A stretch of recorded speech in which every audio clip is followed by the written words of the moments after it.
Nem manda mala. Vambora!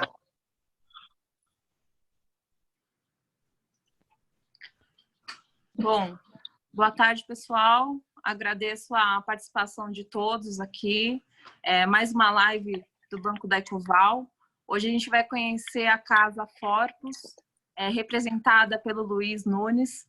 Luiz, obrigada, boa tarde por aceitar nosso convite. Obrigado a vocês, pessoal, pelo convite. É um grande prazer estar falando com vocês aí. Ainda mais uma casa que a gente tem tanto apreço aí, uma parceria bem legal. Já fui aí, fiz um videozinho, aí não, né, no caso, lá no banco, com Lira. E imagino que ninguém esteja no banco, né, então. Mas, assim, para a gente é um prazer poder falar com nossos parceiros e trazer mais perto e explicar um pouquinho do que a gente faz aqui, para ficar mais fácil, mais palpável quando a gente perde, quando a gente ganha. Vai ser legal essa live, porque é o segundo vídeo que fazemos com a Forpus. Então, são dois momentos bem diferentes do que a gente tem de contraste, né? É um momento onde a gente está muito otimista com o Brasil e não tanto com o mundo, mas muito otimista aqui com a atividade econômica e hoje num cenário totalmente diferente por conta do coronavírus. Então, para começar, eu gostaria de ilustrar, você falasse um pouquinho quem é a Forpus, quem são os gestores, qual que é a estratégia do fundo. Legal. A história é a seguinte, a Forpus Capital foi fundada por mim, por eu, né, o Luiz, o Francisco e o Michel. Eu tenho 20 anos de mercado, mais ou menos. Eu comecei em 99 na mesma operação de Citibank e vim aí trabalhando como trader, gestor, enfim, tudo até lá. E aí o Francisco, o Michel tem minha idade, a gente tem 39, o Francisco tem 47, então um pouco mais velho que a gente. O histórico do Francisco é Garantia, Itaú, e aí em 2005 ele fundou a Nest Investimentos, em 2007 ele começou o Nest Ações FIA, que é exatamente o mesmo perfil da Forpus, do Forpus Ações, que é o fundo que a gente gera hoje em dia. E aí, de 2007 a 2013, ele fez gestão do Nest FIA. Então, o Nest FIA existe até hoje, mas não é mais gestão dele. De 13 para frente, já não conta mais, tá? Mas de 7 a 13 é exatamente igual a Forpus. Então, nesse período, a bolsa caiu 10%, o fundo subiu 310%. E eu gosto de destacar bastante, em 2008, que a bolsa caiu 40%, o fundo caiu 4%. E 2009, que a bolsa subiu 80%, o fundo subiu 100%. Então, assim, deu uma performance bem diferenciada, tanto na queda quanto na alta. E aí, em 2013 para 2014, eu era um sócio da Qualitas Wealth Management, Qualitas Gestão, né, Qualitas Gestão de Patrimônio. Qualitas foi vendida, né, a gente vendeu lá. E eu comecei a bater um papo com o Francisco tinha saído da Nest em 2013, mesmo sendo fundador, ele saiu porque o Francisco era um cara muito focado, ele é muito focado na parte de gestão mesmo, e a Nest acabou crescendo a casa num modelo mais multi-estratégia. Então, tinha muito gestor, muito funcionário, muita gente. A casa acabava não tendo um flagship, né, um produto mãe, assim, para puxar todos os outros. E acabava que o Francisco gastava mais tempo gerindo a empresa do que o fundo. Então, não era bem a ideia dele. Saiu já super na boa, tanto que os ex-sócios dele estão todos cotistas aqui hoje em dia. E aí, em 2014, a gente ficou montando, tirando licença e tudo mais. Em 2015, dia 10 de março de 15, foi cota 1. Então, a gente já tem 5 anos de fundo. E nesses 5 anos aí, a gente está subindo uns 350, a bolsa subindo uns 50. Enfim, fizeram um ranking aí esses dias atrás. Alguém fez no Twitter. Dos melhores fundos, 12, 24, 16, 48, 60 meses. A gente está em primeiro lugar, 12, 24, 36 e 60. Em 48 meses a gente está em terceiro. Também fizeram um estudo, estou falando assim no sujeito indeterminado, porque eu não sei exatamente quem fez, mas foi publicado no Twitter, eu repliquei. E a gente é o fundo mais descorrelacionado de todos os fundos de ações do Brasil. Então, é uma rentabilidade bem diferenciada, com uma uma descorrelação muito relevante. Então, isso per se já é mais suficiente para ter um produto interessante.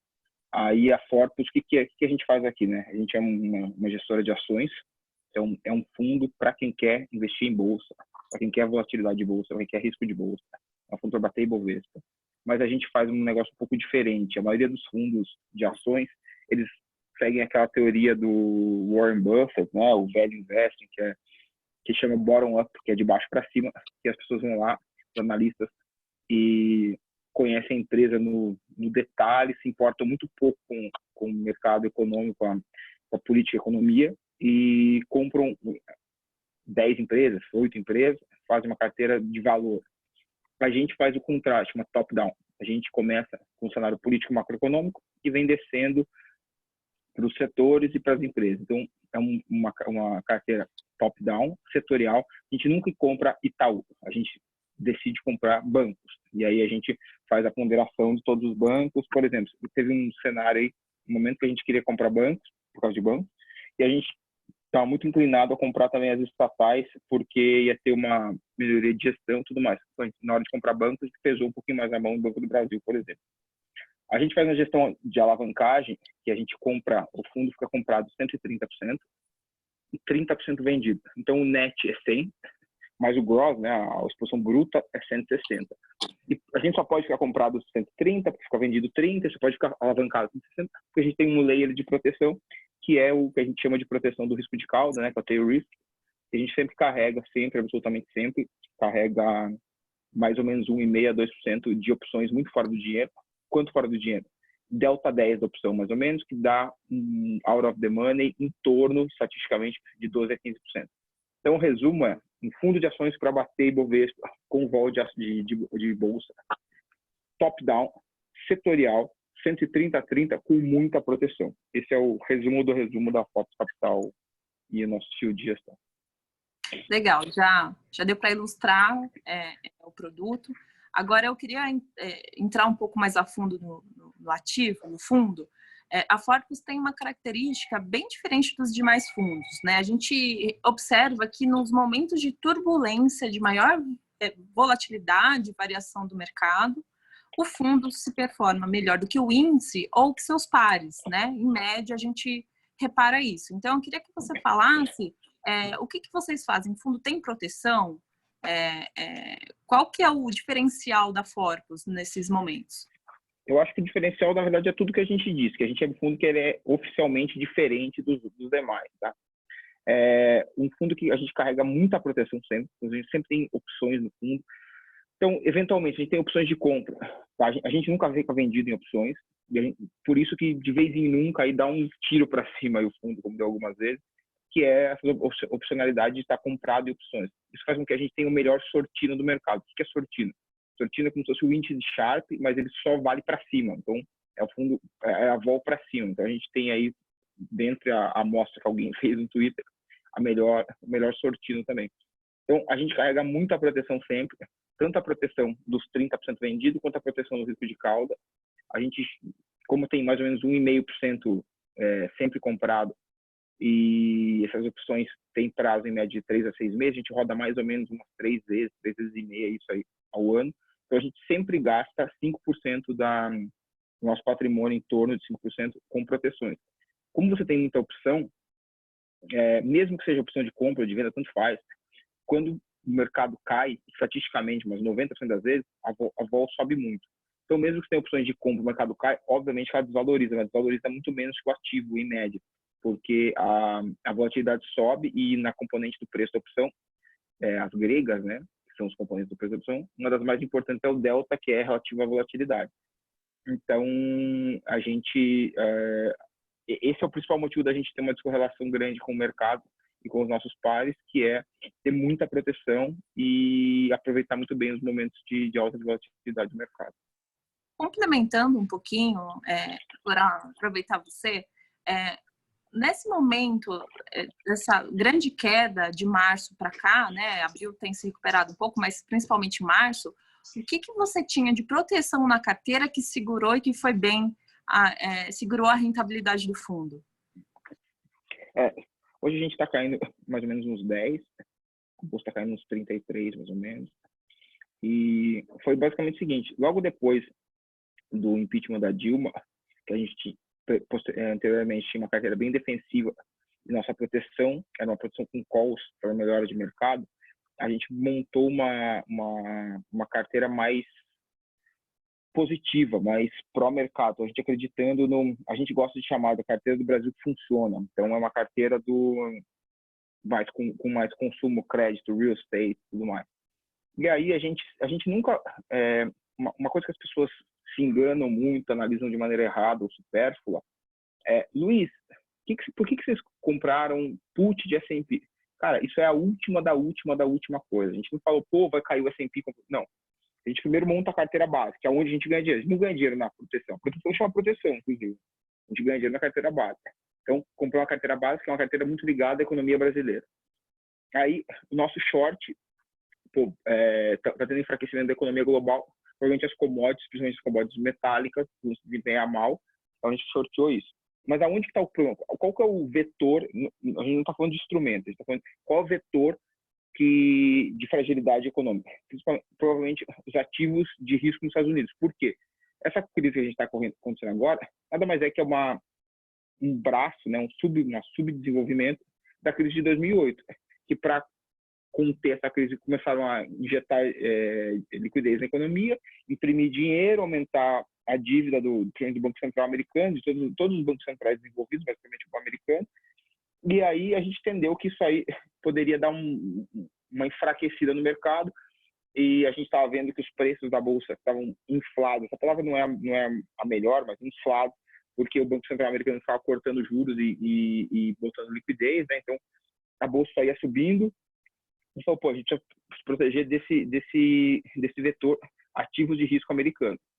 Qual que é o veículo? O veículo provavelmente é a bolsa, porque a bolsa não para de subir, então a vol da bolsa está super baixa, como eu disse anteriormente, né? Quando a bolsa cai, a vol sobe, quando a bolsa sobe, a vol cai.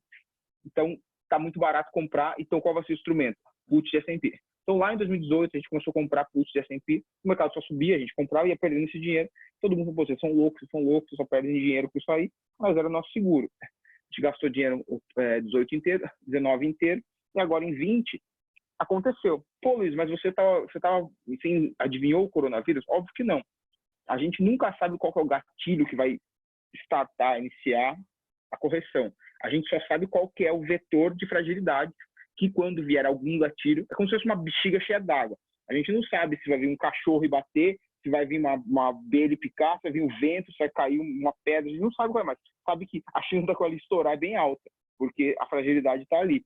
Então a gente estava vendo isso, a gente imaginava que o gatilho dessa crise ia ser a indicação de um candidato de extrema esquerda pelo Partido Democrata dos Estados Unidos, né? Imaginava que podia ser uma Elizabeth Warren, um Bernie Sanders, que são pessoas muito parecidas com alguma coisa como Boulos, Ciro, esse tipo de gente. E acabou sendo que eles indicaram o Joe Biden, né, que é o ex-vice-presidente dos Estados Unidos, ex-vice do Obama, que é um cara de esquerda mais centro, bem mais moderado, um cara que tem uma responsabilidade fiscal um pouco maior. Então, é como se fosse um PSDB, assim, um partido de centro-esquerda, então um cara mais tranquilo. Mas aí na sexta-feira de carnaval teve o Corona Oil, né, que é a porrada do coronavírus, mais o derretimento do petróleo, quando ele existia ainda, né, agora faleceu totalmente. Então, aí, a bolsa veio rasgando e a gente tinha todas essas puts, tanto que no primeiro dia, a bolsa brasileira, na quarta-feira de cinzas, a bolsa brasileira abriu, caiu 7, a gente subiu 3. E assim veio vindo e a gente conseguiu proteger muito, né? Então, hoje em dia, a bolsa está em 30 e blaus e a gente está caindo 10. Então, está com um alfa aí de 20%, mais ou menos 22%, que eu julgo bastante relevante. Um fundo que tem que estar sempre comprado, a gente nunca fica menos de 70% comprado. Então, basicamente era isso. A gente veio protegendo contra a fragilidade do mercado, sem saber qual era o gatilho, e o gatilho acabou sendo o Corona Oil mesmo. Ô Luiz, só aproveitando um pouquinho, viu? O que a gente entende é que o fundo tem esse diferencial, que é exatamente essa proteção, sempre tentando analisar antes algum risco que pode vir no futuro, mas independente se ter ou se não ter, você gasta esse prêmio, esse 4%, 5% do PL, e você vai gastar anualmente 3 vezes, ou 4 vezes, ou 3 vezes e meia por ano. tá? Mas onde que você gera alfa mesmo é na sua escolha dos seus ativos, que é a parte long que você faz. A parte short que você faz, o que você escolhe? Você também escolhe na parte também vindo também de cima para baixo? Ou você vende BOV? O que você faz na parte short? A gente é arrogante aqui, né? A gente jura que vai conseguir acertar o que vai subir e o que vai cair. Então, o 30% vendido não é só uma proteção para o 130 comprado. A gente acha que o que a gente comprou vai subir. Pô, tô com um rabinho aqui, tá foda. Tá bom, está bonito. Tem pouco cabelo, né, cara? Tá acabando. Aí você acha que essa vida de mercado é fácil? Cara, lá, vai embora tudo. Filho rebelde, sai de casa cedo. Aí enfim, o que a gente compra, a gente espera que suba, e o que a gente vendeu, a gente espera que caia. A gente busca o double alpha, né? Alpha para cima e alpha para baixo. Mas, obviamente, que, sim, no momento que o mercado cai tudo, que nem aconteceu agora, ele serve como um hedge também. Se você imaginar que Gol, nos primeiros dias, Gol, Azul, que são as mais afetadas de todas, e empresa aérea também, que é uma empresa, que é um setor que eu particularmente odeio, caiu praticamente igual o VEG, que talvez seja a melhor empresa da Bolsa Brasileira. Uma caiu 30, a outra caiu 45. Porra, 15% de diferença é diferença pra cacete. É diferença pra cacete, mas, cara, caiu 30, a melhor empresa da Bolsa, e caiu 45, a pior empresa da Bolsa, tá meio parecido, né? Então, a nossa... É bem clichê isso que eu vou dizer agora, mais ou menos tudo que a gente fala é meio clichê, né? Mas, enfim, a nossa carteira é um organismo vivo. Só dá para ter 130 porque tem 30, só dá para ter 160 porque tem a proteção, só dá para trabalhar alavancado porque tem bastante opção de proteção. Assim, não dá para tirar um pedaço. Pô, Luiz, vamos fazer o seguinte, eu não quero mais essa parte short. Cara, você não quer a parte short, não dá para ficar comprado tanto. Enfim, tem um motivo de fazer 13 anos. São 13 anos, né, fazendo essa estratégia, 13 anos batendo no Bovespa, a gente nunca perdeu pro Bovespa. Tá com cara que esse ano vai ser mais um ano, que Deus não castigue, mas então, assim, a ideia é sempre ter proteção, e isso faz com que a gente se diferencie mesmo, e acaba tendo... A gente sobe e desce, que obviamente a gente cai também, a gente também erra, mas em momentos diferentes da maioria do mercado. Então, ter a gente na carteira é tão importante pela diversificação de risco, assim. Você pega os fundos mais tradicionais, pega um fundo bom. Ano passado a gente subiu 60%. Pega um outro fundo que subiu 60% também, que ele seja o long only, você vai ver que a gente sobe e desce em momentos diferentes. Então, uma pessoa que tivesse 50% forte, 50% um fundo long only, 60%, ela ia subir 60% com metade da vol da gente.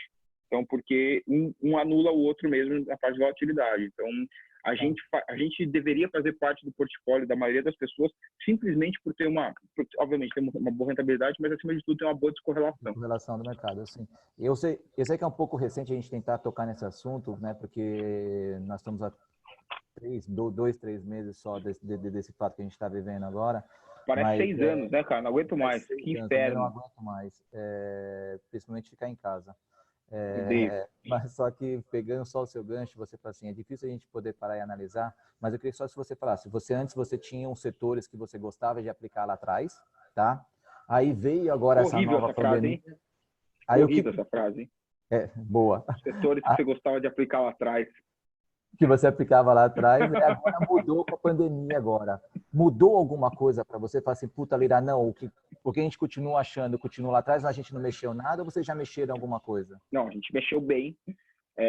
Quando teve impeachment da Dilma, a gente mudou muito a carteira, e aí veio o Temer. Quando entrou o Bolsonaro, teve alguns ajustes, mas não foi tão relevante, e agora sim teve um movimento tão grande quanto. Tanto que a gente estava com uns 30% de alfa e baixou para uns 10% de alfa, que é o custo de vender as opções, girar a carteira. Tem um custo de atrito de vender todo. A gente mudou, obviamente não a carteira toda, mas a gente mudou muito o lastro. Então, qual que era a carteira pré-crise, tá? Então, tem pessoal querendo falar, hein? A carteira pré-crise era a seguinte: a gente estava muito focado no mercado local, então a gente tinha, a principal posição era construtoras, né, real estate, a parte de concessões, né, a parte desses empresas que têm um fluxo de caixa mais previsível, né? Então, Sabesp, enfim, todas essas empresas de concessões e de fluxo mais longo, porque a construção civil, juro baixo, aumento de crédito, pô, bom para a construção civil. Juro baixo, as empresas têm um fluxo de caixa bem relevante, bem estável e de longo prazo, juro baixo, melhora a empresa, e também estava tendo privatizações e melhorias de gestão, também ajudava muito esse tipo de empresa. A parte de indústrias, né, também está melhorando a economia local, então a gente tinha bastante também. E a parte de consumo, mas mais ligado também um pouco do consumo online, MGLU, por exemplo, mas também a parte de consumo mais ligado à parte de real estate, que é a segunda derivada, que seria Duratex, seria Porto Belo, essas coisas que a pessoa compra um apartamento usado e tem que trocar a pia, o cacete A4. Esses 4 setores eram os principais setores comprados, e o setor de commodities metálicas, por causa da desaceleração mundial, era o principal setor vendido. E a proteção, puts de S&P, essa era a carteira. Então aí o mercado derreteu, nossos puts de S&P engordaram infinito, né? A gente teve que vender, e aí a nossa carteira obviamente desvalorizou a parte long, valorizou a parte short. Pô, qual que é o novo mundo? O novo mundo é o seguinte: essa pandemia, ou essa teórica pandemia, né, aí vai de qual lado político você quer levar, vai durar muito mais do que... Tem o microfone aberto. Então, enfim, a gente acha que isso vai durar muito mais do que... Mesmo quando abrir a economia, o pessoal tende a não ir pesadamente para o shopping e tudo mais. Então, principalmente shoppings fechados, então a gente acha que o mercado de online, ele é, hoje em dia, o nosso maior setor.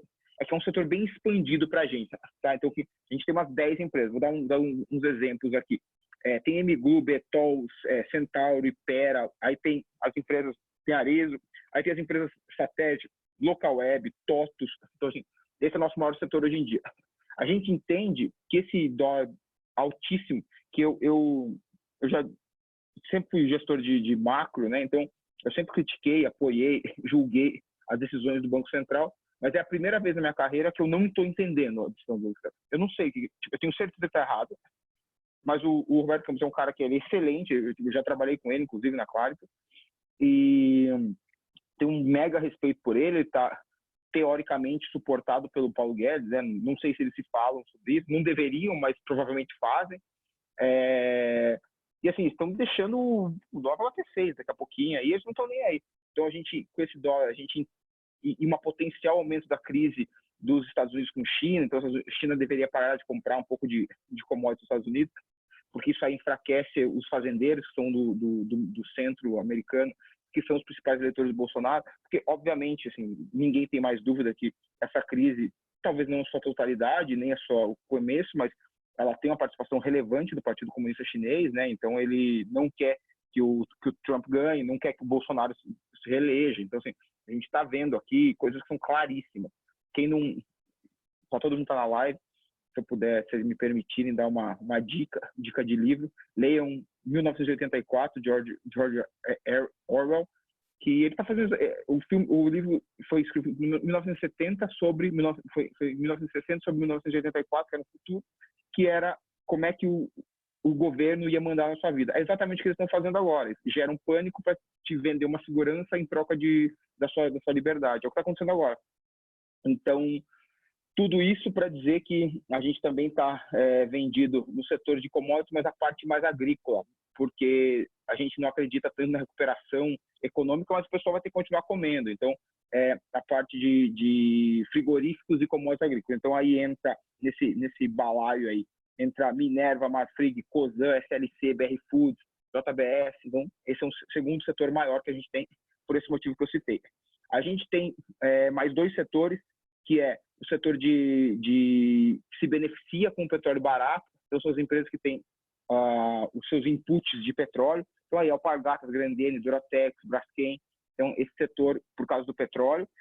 E um setor que a gente acha que vai se beneficiar muito também é o setor de seguradoras, porque não vai ter praticamente nenhum sinistro, né? Com todo mundo dentro de casa.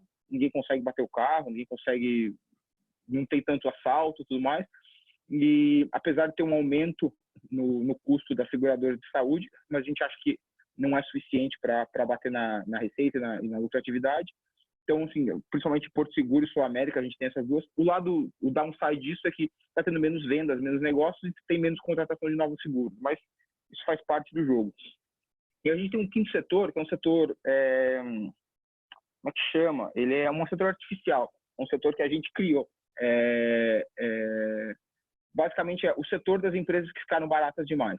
Porque, assim, no meio dessa pandemia, começou a cair tudo, empresas excelentes, que a gente acha ótimas, a gente sempre quis ter, mas eram caríssimas, como, por exemplo, WEG, Copel, mesmo a JHSF, que é uma empresa de real estate, mas tem os shoppings abertos, a parte de incorporação é excelente, o Fazenda Boa Vista deles já está bombando na pandemia, obviamente é uma empresa muito focada na classe mais alta, né?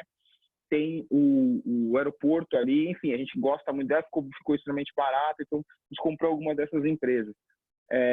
A gente tem Trisul também, que a gente acha uma boa empresa. E aí, entrando na parte short, para contrabalancear isso aqui, as empresas são focadas em shoppings e lajes corporativas, que é, por exemplo, Iguatemi BR Malls, a gente está short. Para contrabalancear a quantidade de commodities que a gente tem, que são commodities agrícolas, a gente tem vendido Petro e Prio, que são ligados a commodity petróleo. Então, faz um contrapeso nisso aí. E a gente, como o nosso maior setor é o varejo digital, não só o varejo, né, mas a parte digital e seus periféricos, a gente contrabalanceia com duas empresas que a gente acha que subiu demais. Então, é o mesmo setor, mas a gente acha que a classificação está errada, porque no começo da pandemia elas explodiram de preço, como se elas fossem ficar com toda a receita do mercado, que é Pão de Açúcar e Raia Drogasil. Então, assim, você vê que tem 130, tem 30, mas elas se conversam. Isso não é à toa. E aí a gente entende o seguinte, hoje em dia, o mundo está como se o Bernie Sanders fosse presidente de todos os países do mundo. Então, eles estão imprimindo dinheiro like there's no tomorrow. Mas vai ter, né? E aí, o que está acontecendo? Está aumentando muito a dívida de todos os países e está tendo um movimento muito, muito forte de saída dos ativos de risco, teoricamente, que eu acho que está errado essa análise, que é a Bolsa, por exemplo, indo para títulos de dívida. Então, você pode ver que os bonds americanos, né, os títulos de dívida americanos, estão nas taxas aí mais baixas da história. 0,60, 0,70 num bond de 10 anos. Então, quando esse pânico passar, e ele vai passar uma hora, vai sobrar, vai embora o pânico, mas vai sobrar todo esse dinheiro na economia, esse dinheiro infinito. E aí você vai começar a perceber que seu dinheiro está perdendo valor. Só que é uma inflação de excesso de dinheiro, excesso de papel moeda, né, no mercado. Então, é uma inflação diferente. Não é que o pão vai ficar mais caro, só começar a perceber que o seu dinheiro compra menos ações, compra menos casa, compra menos, principalmente ativos reais. Não vai ser muito ligado ao consumo do dia a dia. Então, a gente entende que, muito provavelmente, isso vai gerar inflação, obviamente, e quando gera essa inflação no presente, gera-se um empinamento da curva no futuro, né? Porque vai ter que ter juros. E se essa curva subir, provavelmente o preço dos títulos dos bonds cai. Então, hoje é o momento que todo mundo está comprando bonds. O que a gente está comprando? O mesmo vetor lá do ativo de risco americano, a gente está comprando put desses bonds americanos. Essa é a nossa proteção. Está indo todo o dinheiro para lá e a gente entende que o segundo gole da crise vai ser nos bonds americanos, alta de juros futuros. Então, a gente está se protegendo muito lá. A gente está começando a montar a posição de put, aumentar a posição de puts de dólar. Isso, agora eu estou falando daquela parte de 2%, tá? São os bonds put de bonds americanos, put de dólar contra real, porque a gente acha que está nos preços inacreditáveis e é por barbeiragem do Banco Central e também um pouco, obviamente, do barulho político local. Mas você pode ver que o dólar está perdendo valor com todas as moedas do mundo. Ninguém mais está querendo ficar em dólar, porque realmente é uma moeda que faz mais deve do mundo. A China agora está lançando o e-renminbi, né, que é o Bitcoin oficial deles. Isso tudo é para, hoje em dia, o poder dos Estados Unidos não está em ter a bomba nuclear mais. O poder dos Estados Unidos está em emitir dívida na moeda que ele pode imprimir. E o foco da China hoje em dia, do Xi Jinping, né, que é um discípulo do Mao Tse-tung, é enfraquecer o trade mundial com a moeda americana. Então, a gente está vendo o dólar se enfraquecer contra todas as moedas do mundo, menos contra o real. Então, a gente está montando essa posição também. A gente tem calls de mineradores, tem um ETF lá fora que chama GDX, que ele é um ETF de minerador, a gente tem calls desse ETF. E aí tem uma quarta proteção, isso tudo que eu estou dizendo é dentro daqueles 1,5%, 2%, que a gente não montou ainda, mas a gente imagina que daqui um ano, mais ou menos, pode entrar no nosso radar, que é, no momento, em algum momento, os Estados Unidos vão ter que fazer um ajuste fiscal, vão ter que parar de gastar dinheiro. Não existe guerra no mundo sem os Estados Unidos querer. Então, assim, obviamente pode ter uma guerrinha civil ali, aqui, mas guerra de verdade, ou os Estados Unidos quer fazer a guerra, ou a guerra não existe. Sempre os Estados Unidos está envolvido. Então, provavelmente eles vão parar de fazer guerra e vão cortar investimento na área de defesa militar. Existe, aí potencialmente, daqui a um tempo, seria um alvo comprar puts desse setor. Mas por hora a gente só olha isso aí, tá lá, estamos estudando. Então, basicamente, a carteira é essa agora. Muita exportação, muita mercado de internet, mercado de varejo digital. Os shorts são os que eu passei e a proteção do tail risk ali essas puts que eu contei. Basicamente, essa é a nossa história. Não. Tá certo. Luiz, obrigado pela explicação. Seria a pergunta que a gente queria esclarecer, os setores que vocês estão alocados hoje e qual proteção hoje, né, daqui para frente que vocês olham, então explicou muito bem. Eu gostaria então de repassar para o Henrico fazer as considerações, as perguntas. Manda bala. Obrigado, aí, gente. Luiz, estava pensando esses dias aí. Você tá do jeito que tem que ser, né? Seguir o manual, tem que ter uns livros atrás, né, para fazer a live. Ou você botou aquele fundo falso, né? Aqui também tem coxinha, Luiz. Você acha que aqui não tem coxinha? Não é uma parede de... Assim, ó, você nem pergunta, ele vai falando, já explica tudo. Tá parecendo o professor Olavo, cara. Tá achando bacana. Não é uma parede de tijolo assim bonita, com os quadros legais, mas dá para o gasto. Você viu? Luiz, estava pensando esses dias o que eu ia perguntar. Fui rever o vídeo que você comentou no início com o Lira, né?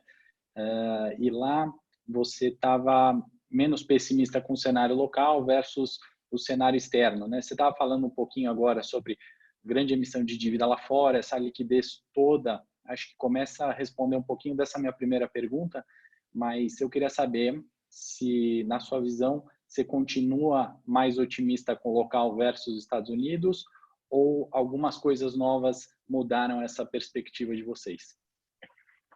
Então eu vou fazer como o Sr. José Safra me ensinou a fazer quando eu era trainee lá dele. Você começa respondendo, começa pela conclusão com bullet point. Então a resposta é sim, estou mais positivo com o Brasil do que com o resto do mundo. E por quê?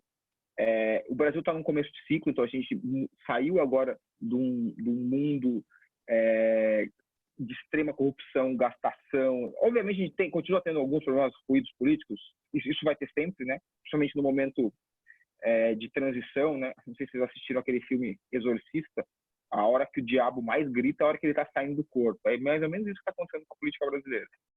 O diabo está saindo e está gritando muito. Então, mas a gente está no começo de ciclo, então assim, está com os ajustes, está passando as reformas. E lá nos Estados Unidos, esse foi o primeiro mandato do Trump, que é um cara de direita, mas o que é o problema, entre aspas, lá, né? A esquerda que tende, assim,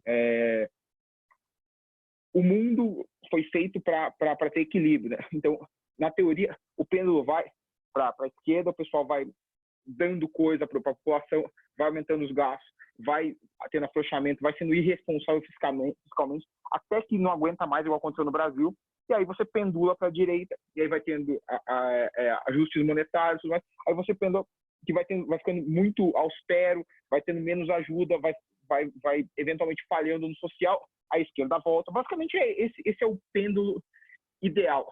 Se a gente tirasse a corrupção, seria o pêndulo ideal. Por isso que os países que são monarquistas são monarquistas.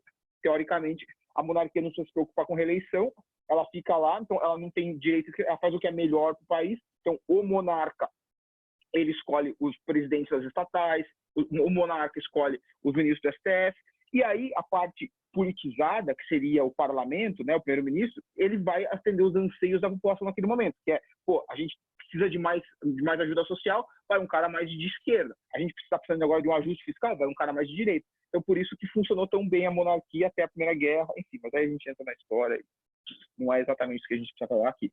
Mas no Brasil, a gente está no momento agora de ajuste, de pendular para começar a melhorar. E nos Estados Unidos, a gente está exatamente no contrário.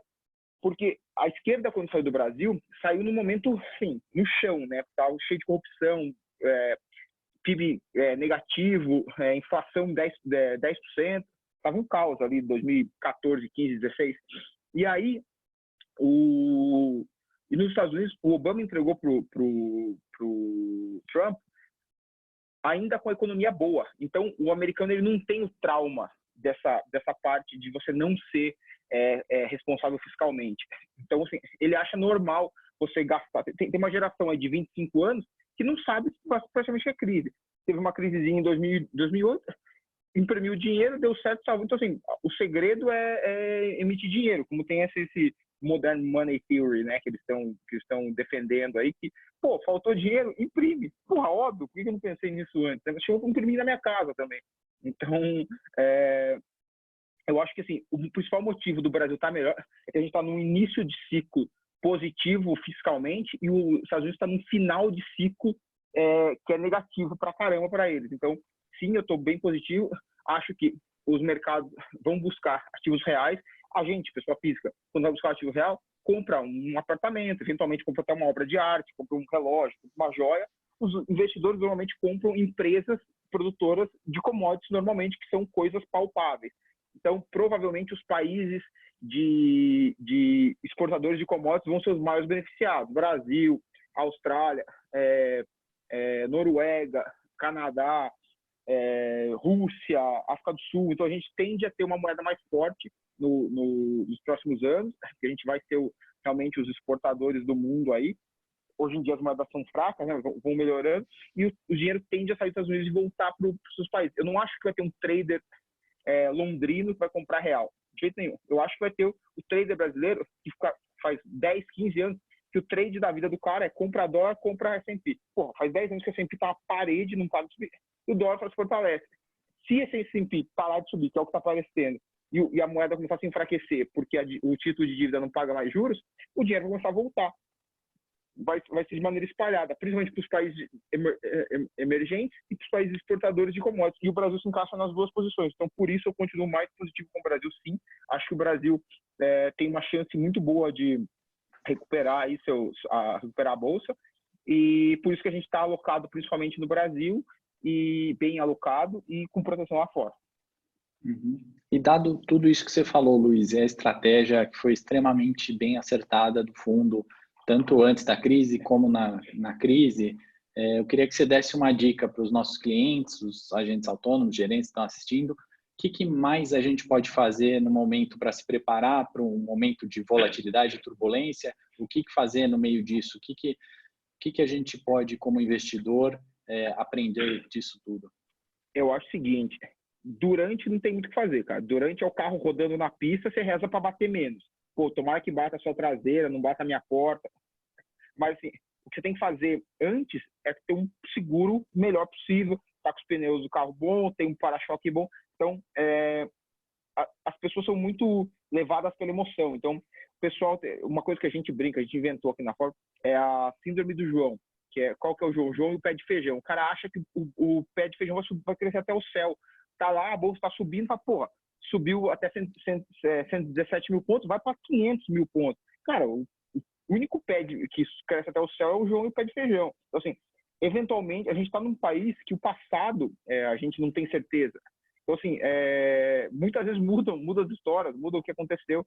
Então, assim, o futuro ele é extremamente incerto. Tem até uma frase que é bem bacana, que é assim, fazer previsões é muito difícil, principalmente sobre o futuro. Então, assim, ter proteção sempre. No caso do investidor pessoa física, é ter um tamanho. A pessoa física agora está tendo tem que pegar esse limão e fazer uma caipirinha, né? Não dá pra ficar sofrendo. Então, não dá pra ficar só sofrendo. Pô, a maioria das pessoas físicas vão lá e preenchem um terminho e falam, pô, isso aqui é meu suitability. Ah, se cair 30% do fundo, o que acontece? Você fica preocupado? Aí o cara tá tomando uma cerveja, vendo um jogo do Corinthians no ar-condicionado. Ah, eu fico tranquilo. Ah, e se ficar 2 anos sem subir? Ah, não, eu fico tranquilo, sou de longo prazo. Mas, pô, ele não tá sentindo a dor. Ele tá dizendo de uma dor que sei lá o que acontece, né? Aí, nesse momento, o cara tá com a dor. Ele tinha lá X% do dinheiro dele em renda variável e caiu 30%. Você tá com muita dor? Provavelmente estava sobrealocado. Está tranquilo? Provavelmente está no tamanho certo. Você está com uma oportunidade de ouro de fazer seu suitability real. Então, o suitability dele é de verdade hoje em dia. Então, não tem ele consegue sentir a dor. Eu, por exemplo, o Luiz, eu tenho 100% do meu dinheiro na Forte. Sim. Nunca ninguém perde mais dinheiro que eu, percentualmente em relação ao patrimônio, nas quedas do fundo.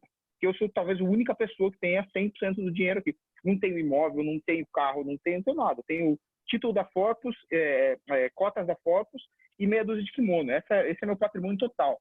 Então, esse é o meu tamanho. Então, a pessoa, dica 1, saiba seu tamanho. Dica 2, diversifique e imagine que sempre pode dar errado alguma coisa. Então, tenha dinheiro de reserva, tenha dinheiro em fundos diferentes, tenha dinheiro caso dê uma merda gigantesca no mercado, que você consiga continuar vivendo. Então, basicamente, é isso. A minha dica principal pense que sempre pode dar cagada. Assim. Shit happens. Eu vou tomar cuidado com as próximas perguntas. Dado que você falou que tem meia dúzia de kimono, eu vou tomar cuidado com as próximas perguntas. Pô, mas isso aí todo mundo sabe, cara. Sou faixa preta de jiu-jitsu aí há 20 anos, cara. Olha minha orelha. Ele tá velho, ele está velho já pode fazer pergunta, não pode sair correndo. Você comentou na primeira... Você comentou na primeira parte, Luiz, do vetor de risco, né? Eu queria que você explicasse um pouquinho mais o que é um vetor de risco e quais você está enxergando, o que a Forpus está medindo nesse ano que vem aí, como os vetores de risco. O vetor de risco, a gente monta a carteira e fala, pô, da onde que a gente pode ter o problema, tá? Então, qual que é o cenário, situação mais gritante do mundo hoje em dia? Excesso de liquidez. Excesso de liquidez gera um problema, que é excesso de dívida. Então, o vetor de risco é a dívida americana. Assim que a gente identifica o vetor de risco. Dado o que está acontecendo agora, qual é a situação futura mais impactada? As dívidas. Então, aquele é o vetor de risco. A gente poderia tanto comprar empresas que têm menos dívida ou títulos de inflação. Enfim, aí você vai vendo qual é o veículo e depois o instrumento. Né?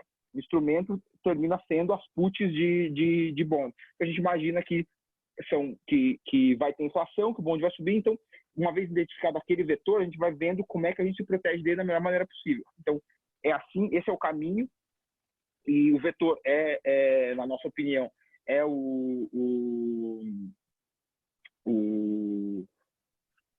título de dívida americana, que vai ter inflação, e aí pode subir os juros, então a gente tem puts desses bonds. Então, basicamente, esse é o vetor, e esse é o veículo, esse é o caminho, e esse é o veículo que a gente escolheu para proteção. Perfeito. Uma última pergunta, Luiz. Dado todas essas janelas positivas aí que o fundo vem apresentando, esse é o momento mais conturbado que a Forpus está passando, você acredita? Apesar da frase, né, que crise não é comparável, que semelhança você vê com o que o fundo já passou lá atrás e é um período mais desafiador para vocês? Eu vou te responder de uma maneira... Como eu não sei responder essa pergunta, eu vou te enrolar respondendo da maneira quantitativa. A gente tem, em média, 1 a 2 drawdowns perto de 12% ao ano, desde que a estratégia foi criada. 4 vezes na história, a gente teve drawdowns de 17%. Tá? Essa vez, a gente teve um drawdown de 22%. Ou seja, sem dúvida, é o maior drawdown da história do fundo, e do auge para o mínimo, que a gente hoje em dia não está nem no auge nem no mínimo. Tá? Já voltou bem. Então, assim, quantitativamente, eu diria que essa aqui é a crise mais aguda, porque foi a crise que a gente teve o maior drawdown desde que a gente inventou essa estratégia. Mas o problema dessa crise agora são os interesses. Tipo, a maioria das vezes, os governantes, então, por isso, eles fazem esforços para curar a crise, às vezes errado, às vezes certo. Vai tentando, né? Como qualquer ser humano, acerta, erra, e está tudo bem. Hoje, tem muito político fazendo coisas inadvertidamente erradas, maldosas, porque estão usando isso aqui para benefício próprio, para benefício político. Por exemplo, esse lockdown de São Paulo. É inacreditável isso. A gente tá, assim, isso é claramente uma ideia política, isso é ideológico. Assim, não faz sentido absolutamente nenhum. Isso aí. Simplesmente porque conseguiram que quem vai pagar a conta é o governo central, né, o governo federal, e aí aquela jogadinha, né, o Congresso decide que quem vai pagar é o governo central, o STF diz que quem decide quando vai abrir as portas vai ser os estados e municípios. Vem o cara dos estados e municípios que jura por Deus que vai ser presidente, fala, fecha para sempre até quebrar o governo central. Isso aí é o que, assim, qualquer um sabe que é isso que está acontecendo, é inacreditável. Hoje o governador de Nova York lá falou que 60% de quem pegou coronavírus numa janela aí estava em casa. A maior incidência de quem pegou Covid, né? Inclusive, eu não sei se vocês sabem, eu vou dividir com vocês na pesquisa que eu fiz. Eu não sabia o que era coronavírus, Covid. Por que tem esse nome, um monte de nome? Então, assim, o nome do vírus SARS, né, que é todo vírus respiratório, CoV, que é esse tipo de doença. Então, o nome do vírus é SARS-CoV-2. Covid significa coronavírus 2019, Covid-19. E corona é simplesmente a grande família desses vírus que eles têm forma de coroa. Então, por isso que é coronavírus. Não sei se vocês sabiam isso aí, mas eu pesquisei, um monte de nome. Basicamente, a doença então, se chama Covid. Então, o Covid-19, quem pegou é quem estava em casa. Então, assim, é uma coisa que está ficando provada, que não tem muito motivo. A República Tcheca não fez lockdown, não fez distanciamento social, só obrigou todo mundo a sair de casa de máscara. Faz o que quiser, mas usa máscara, é obrigatório. Os caras, curva achatadíssima. Suécia, a mesma coisa. Estados Unidos fez lockdown, só piorou. Assim, obviamente eu não sou infectologista, mas como um bom membro do mercado financeiro, a gente vira especialista de tudo em 3 bugadas, né? A gente é metido a saber falar de tudo. Então, assim, basicamente o que eu andei lendo é isso aí. E me parece, assim, muito mais político do que qualquer outra coisa. Cara, o que está acontecendo agora? Para fechar na rua, o cara criou um rodízio. Você não pode usar de carro dia útil, dia... Cara, inacreditável. Isso é supressão da liberdade individual. Inacreditável. Mas enfim, cara, eu fico meio puto com essa questão. Obrigada, Luiz, pela aula de cultura aí do Covid, eu não sabia. Contra o corona. Quero passar para as perguntas que a gente recebeu aqui no bate-papo. Claro. A primeira pergunta foi do Marco. O que ele questiona assim: quando a sua estratégia não deu certo, quais foram os seus maiores erros, assim, os erros da gestão no geral? Tem algum ponto que marcou a história de cotas de vocês? O que acontece muito a gente assim, se eu for falar de erro assim, a gente vai ficar até depois do lockdown. E esse lockdown pode durar até setembro, que a gente vai falar mais de erro que a gente erra, né? Que a gente erra pra cacete, erra todo dia. Mas a grande verdade é o seguinte: o que é a beleza da gente aqui é que a gente é bem pulverizado. Então, a gente costuma ter 35 ações no fundo. Então, a gente erra bastante, mas acaba não sendo um problema tão grande na cota. Por exemplo, a gente veio errando desde 2017 essa venda de S&P. Então, até janeiro de 20 era 17, 18, 19, eram 15% jogado fora, entre aspas, num seguro que a gente nunca usou do S&P. Então, isso a gente acontece muito. A gente entendeu uma vez que as commodities não iam andar, a gente ficou short em Suzano durante quase 1 ano e meio, foi a ação que mais subiu no índice, que acabou tendo demanda para a celulose. A gente leu de maneira enganada isso aí. Uma coisa que acontece também, às vezes, a gente erra o time. Então, assim, por exemplo, a gente poderia ter trocado um pouquinho antes essa carteira e a gente acabou gastando aí quase que 10% de cota para trocar essa carteira, porque a gente teve que vender as opções já super caras, tudo mais, para a gente conseguisse adivinhar. Então, basicamente, a gente erra muito os timings, assim, que a gente vai ajustando ao longo do tempo. Então, é meio que isso, assim, aqui na Fortus, esse são os nossos grandes erros, que é, às vezes, entender que tem um risco, mas que ele não está tão iminente, e a gente não tem coragem de falar, porra, eu começo a proteger daqui a 1 ano, que a gente vende, né, é nossa estratégia de ter sempre muita proteção, e imagina se chega num momento não tem aquela proteção, então a gente é extremamente caxias com essa parte de risco, com essa parte de cuidar da carteira. Todo o nosso dinheiro pessoal está aqui dentro, então a gente cuida muito bem disso. Então, assim, acho que nossos erros são basicamente os erros de timing, às vezes fazer as coisas adiantadas, as coisas atrasadas, isso acontece. É legal, e é fácil a gente identificar depois que passa, né? Acertar o time na veia realmente é muito difícil, né? Engenheiro de obra pronta é o que mais tem, né? A nossa segunda pergunta veio do Flávio. Ele perguntou no momento que você disse que vocês estão posicionados contra o dólar, que vocês acham que está num momento muito alto. Então, ele está perguntando, realmente o real vai se apreciar em relação ao dólar? E que momento, mais ou menos, vocês preveem essa valorização? Uma pergunta muito difícil. Essa pergunta é uma pergunta de $1 bilhão. Exato. E ela só vale $1 bilhão porque ninguém sabe a resposta. Se alguém soubesse a resposta, não valia nada. Mas eu não consigo dizer quando temporalmente, mas posso dizer quando a gente vai começar a ver. Hoje em dia, o dólar não se desvaloriza porque os Estados Unidos conseguem continuar estimulando a economia. Quando é que os Estados Unidos vai parar de conseguir estimular a economia? Quando começar a ter uma potencial inflação lá, que vai ter um excesso de dinheiro.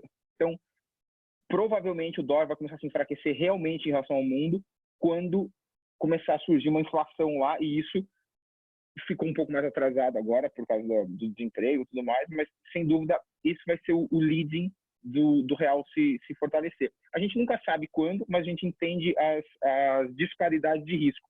Então, muito provavelmente, as disparidades de risco hoje em dia são para o dólar que está mais para baixo, sem dúvida, então por isso que a gente está vendido. Então, assim, o trigger que vai enfraquecer o dólar em relação ao mundo provavelmente vai ser a inflação lá. Então, esse é o vetor a ficar de olho.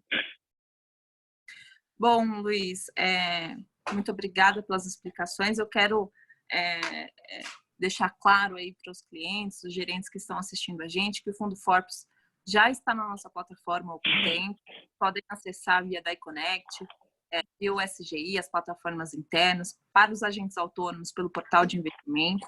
Qualquer dúvida do produto, eu, Marcos Lírio, Henrico e até o mesmo Luiz, eu tenho certeza, a gente está disponível aí para tirar as dúvidas. E eu passo a palavra agora para o Marcos Lira.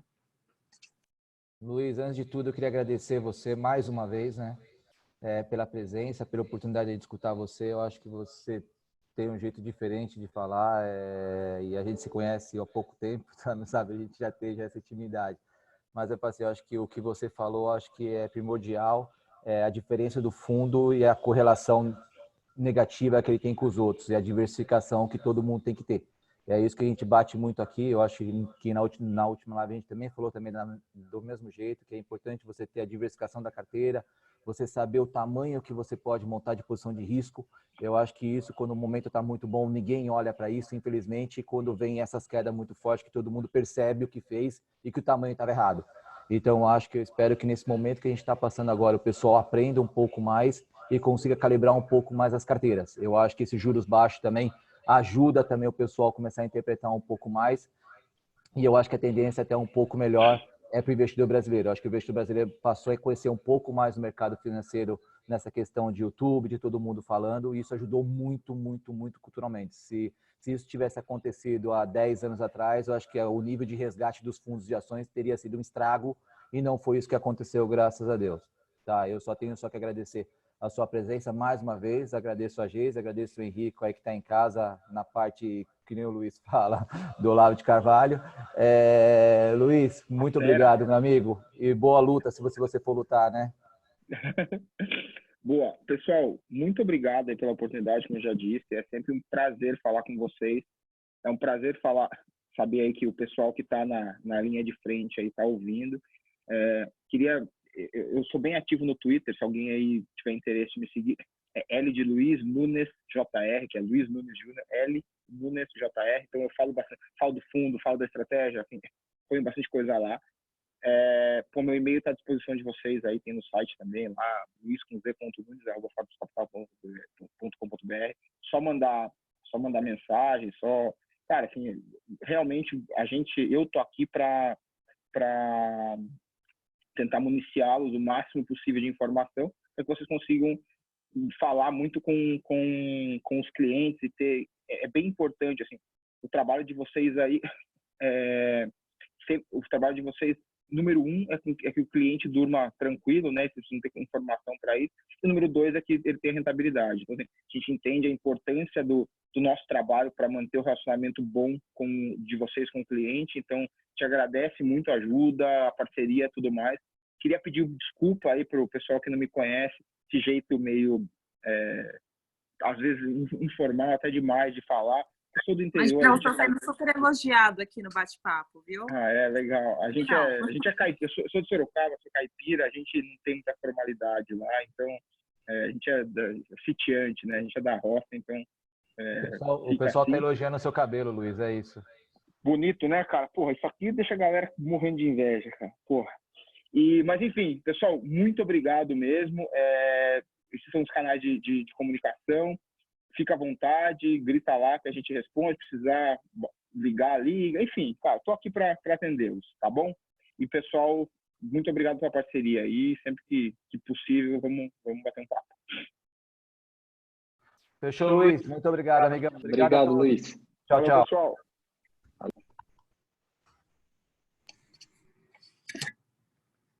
Deixa eu responder aqui.